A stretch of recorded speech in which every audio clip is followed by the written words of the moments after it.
was 17 years old, I did a ride to raise money for the Bible Society, which I think was the first ever bicycle ride before Bike for Bibles actually began.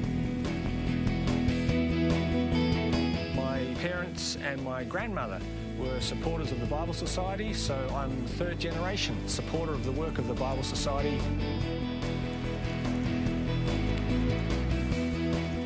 Being the rector of a parish makes fundraising a bit easier because I can appeal to my people, and when I tell them that I've already ridden 2,000 kilometres in preparation and I'm riding 1,000 kilometres, I've found people being very generous. I've always enjoyed riding bicycles, and I was usually running late, so I had to ride fast. And I just enjoy the physicality of it, pushing into a headwind or riding up a hill. Just that sense of you're on this little bike with these skinny wheels and just flying down the hill at 50, 60 k's an hour. That's just a good feeling.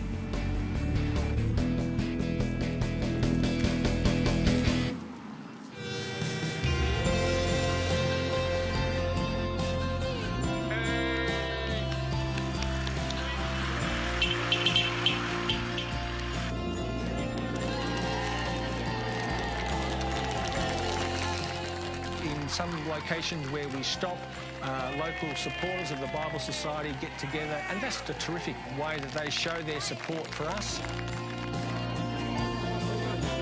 We rode well today, so we're a really good bunch of guys. I was actually getting a little bit worried that we wouldn't have got here by 1 o'clock. Oh no, what's going on here? Where's this wind going? You might be spending the night up at the Hall Pappert out for the Uniting Church, would you? Yeah, for dinner. Always taking you people.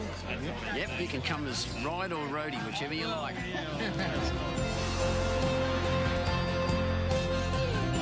About 1994, I think I received my first phone call from Jim Blaxland, who asked me to organise the Bike for Bibles team to come into Cootamundra and have dinner in our hall, which apparently was the normal thing for them to do.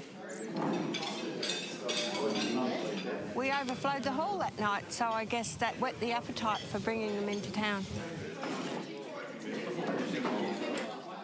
And we have fellowship with them, and we hear their stories about what happens to them on the road, and that encourages us as well.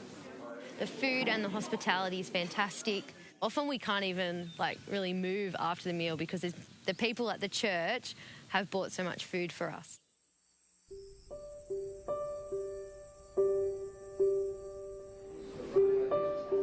We benefit as a community because it draws us together with a common purpose. And our common purpose, of course, is to bring people to know Christ.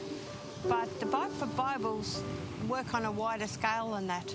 And when they come to town, people begin to realise that it's bigger than even our churches. As they were talking and thinking about what had happened, Jesus came near and started walking along beside them. Each day we spend half an hour at night time, and during that time we speak about what was good and what was bad on the ride. We spend a bit of time in prayer, and it's just another way we share time with each other. On Bike for Bibles rides, we're just like one great big happy family. The first time I was very cautious because I thought, I don't move in this Christian society, so why am I doing this?